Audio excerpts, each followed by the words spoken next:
Welcome students in our today's session. In our today's lecture, we will talk about the poem The Village Schoolmaster written by Oliver Goldsmith. So before moving ahead, let's have a brief introduction of our today's poet who is Oliver Goldsmith. Goldsmith was born in Longfellow and was educated at the Trinity College, Dublin.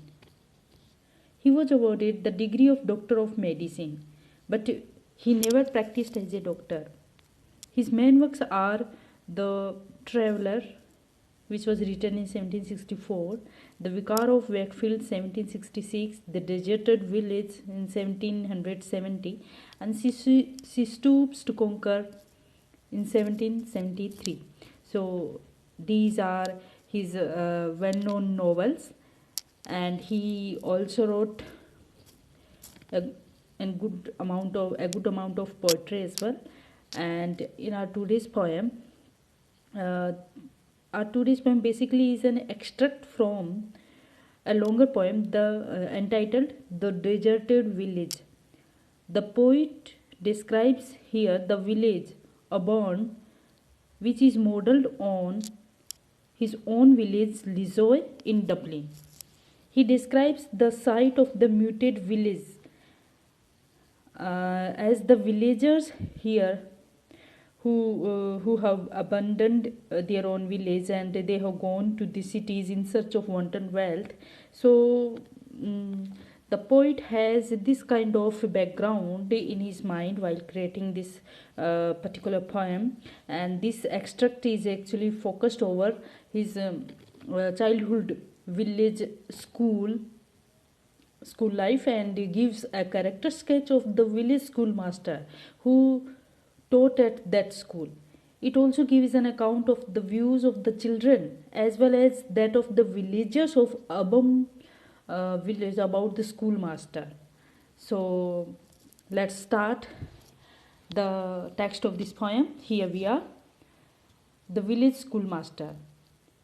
Beside yon straggling fence that skirts the way, with blossomed furs unprofitably gay, there, in his noisy mansion, skilled to rule, the village master taught his little school. A man severe he was, and stern to view, I knew him well, and every truant knew. Well had the boding tremblers learned to trace the day's disasters in his morning face. So students, here in the very beginning line of this poem, we find here the word straggling. Straggling means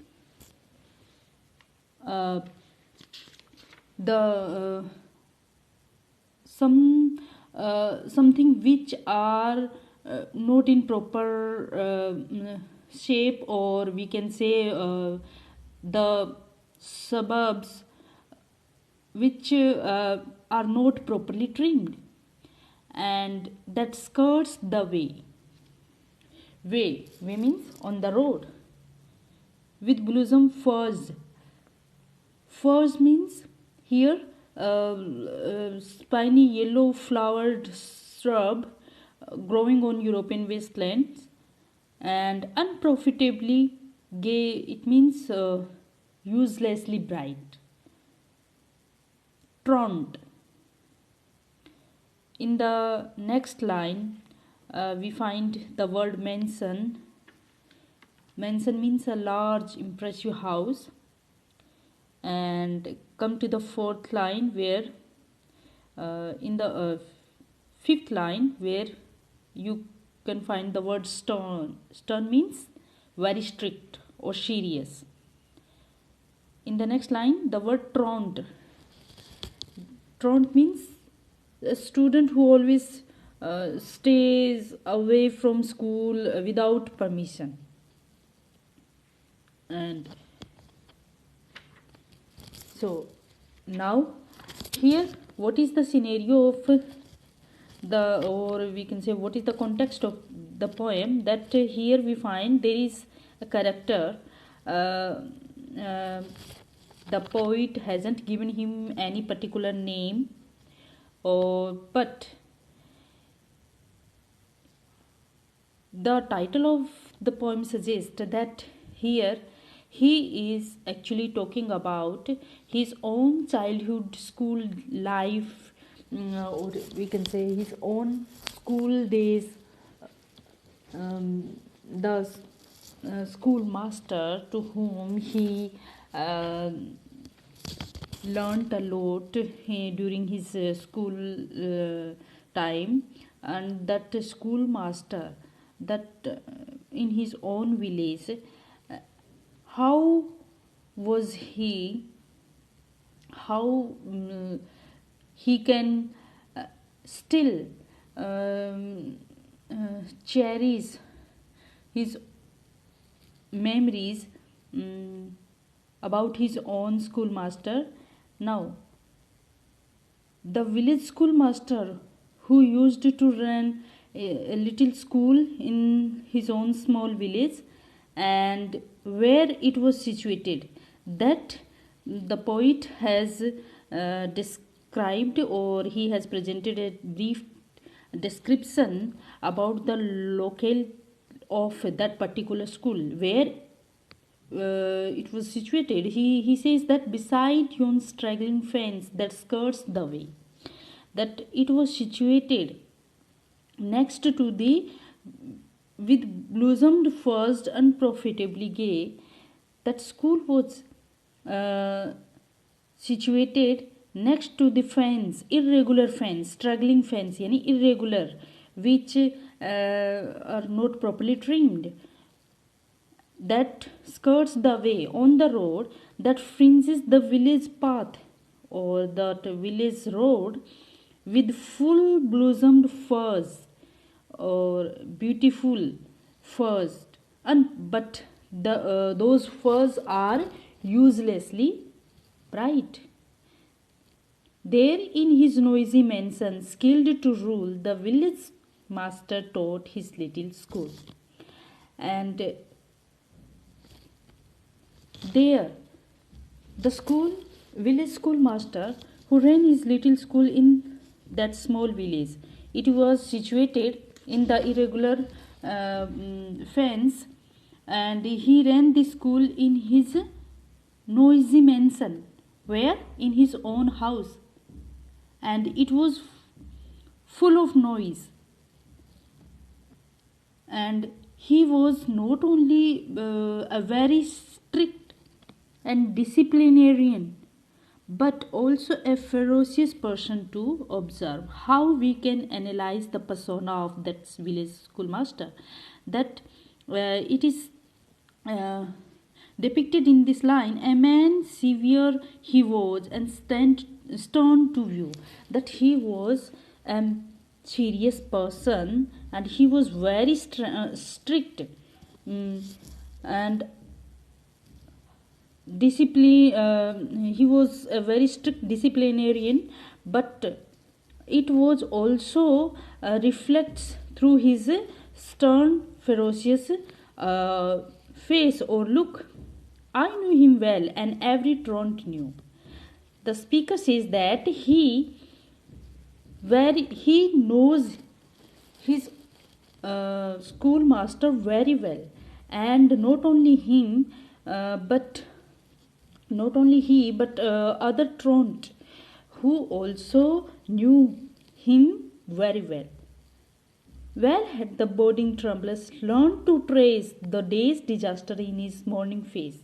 Now he says that his face was a thing of careful scrutiny, that every person, every boarding tremblers, yani every child or the students of his class, they used to know the face of their schoolmaster, that they used to scrutinize his face, and they already got to know that what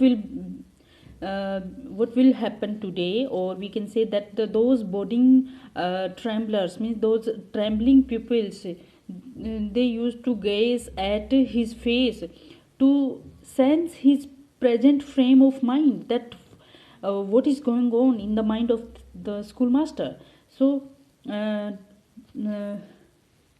Like this, they could identify, they could imagine that what misfortune is going to befall on them, or we can say the day's misfortunes, the day's disasters or misfortunes were, what kind of misfortunes or disasters they were going to face, or which were written on his forehead or in between his morning face, his eyebrows. So here the students, or the poet himself, he used to scrutiny the face of his schoolmaster, that on what day or on in the coming hours what will happen, what will be found on them. And now after that, full well they laughed with counterfeited glee at all his jokes, for many a joke had he. Full well the busy whisper, circling round, conveyed the dismal tidings when he frowned. Yet he was kind, or if severe in aught, the love he bore to learning was in fault.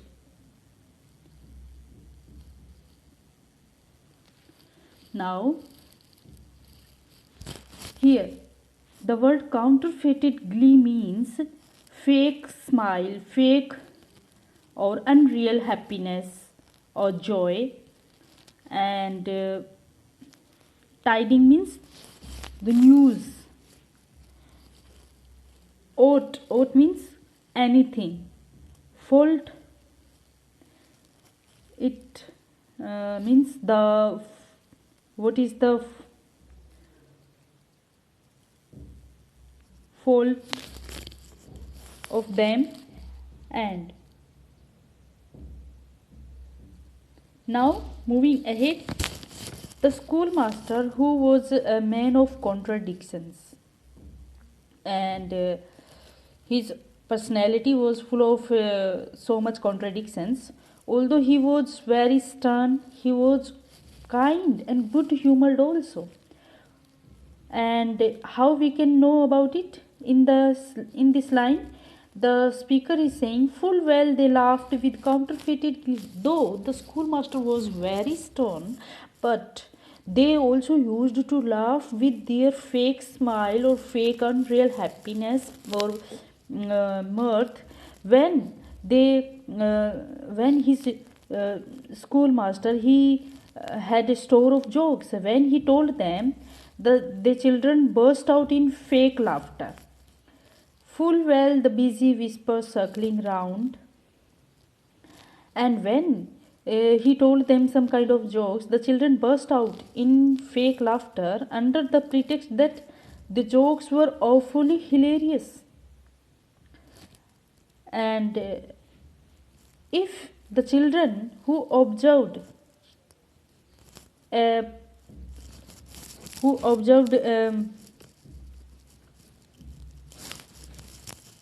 frown on his forehead,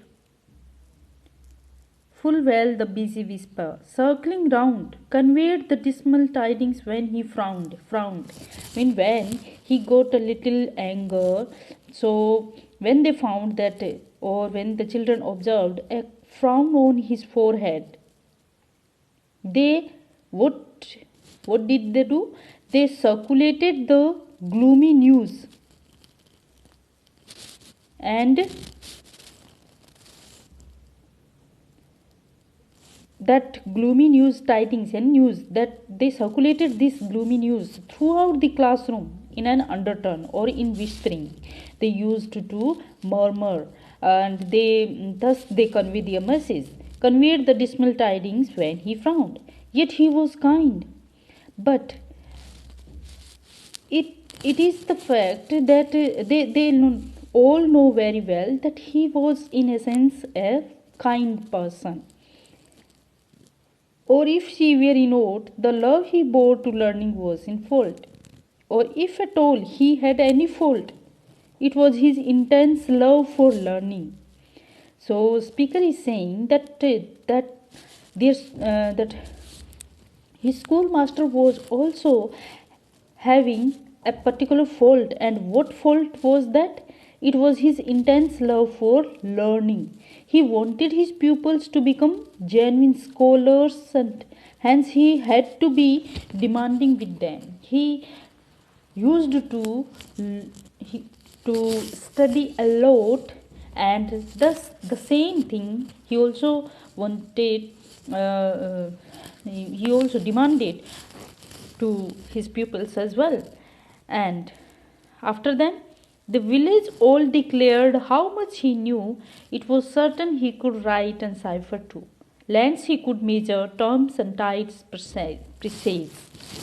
So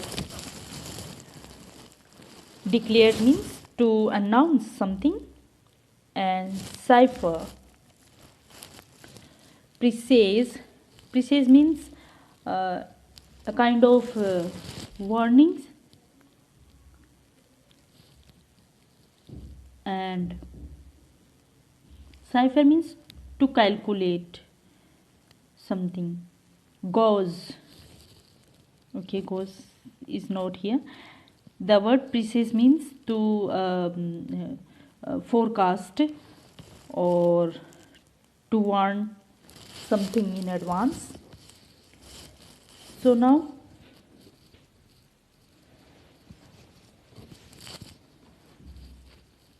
and then the story ran that he could goes in arguing too. The person owned his skill, for then though vanquished he could argue still. Here we can find the word gauze. Gauze means to find out something, and vanquish means vanquished, to defeat. So here when the villagers who were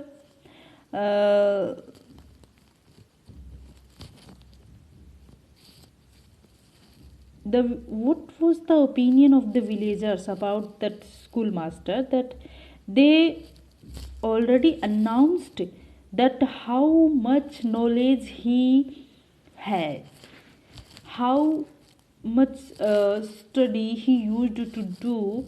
So it was certain that he could write well, he could cipher too, means he could calculate innumerable that lands, he could measure terms and tides precise, means the seasons, terms and tides, the seasons and weather. So he could even calculate those things, and he could also precise the tides about, he could also precise or he could also forecast about them. And it means that he could predict where boundaries should be, and the dates of religious festivals, or we can say he could forecast about weather. And the story ran that he could goes in arguing too. The person owned his skill. So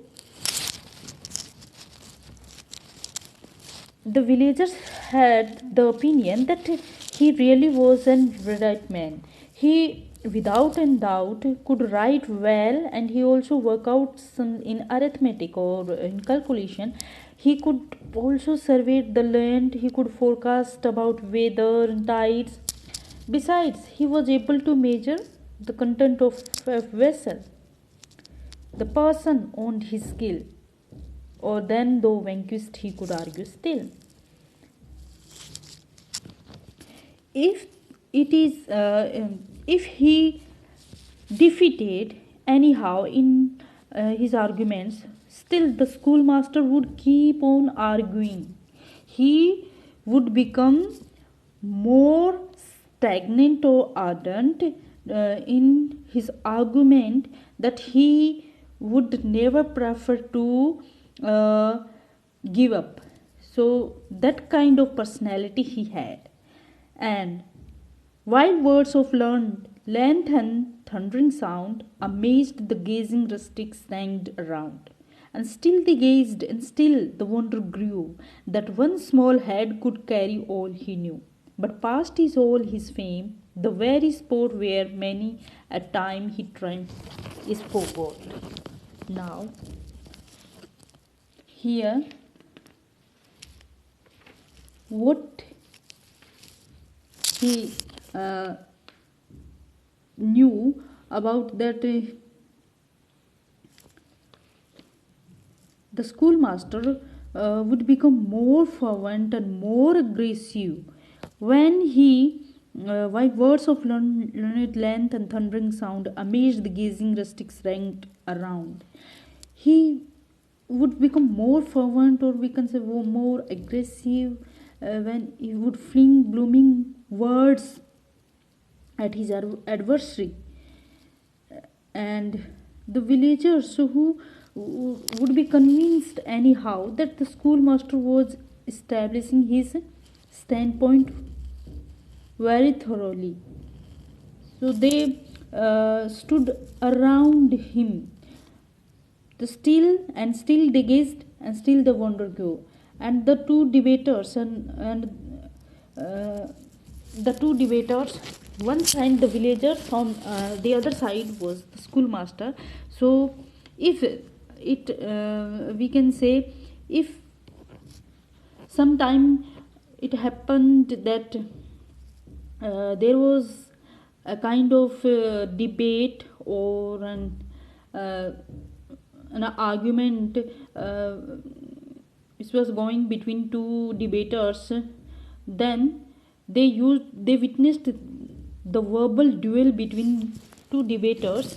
So they were awestruck when they heard that the high sounding and incomprehensible words used by the schoolmaster, and they used to gaze at him, and their wonder also used to grow. So those words were new and out of fashion, that one small head could carry all he knew.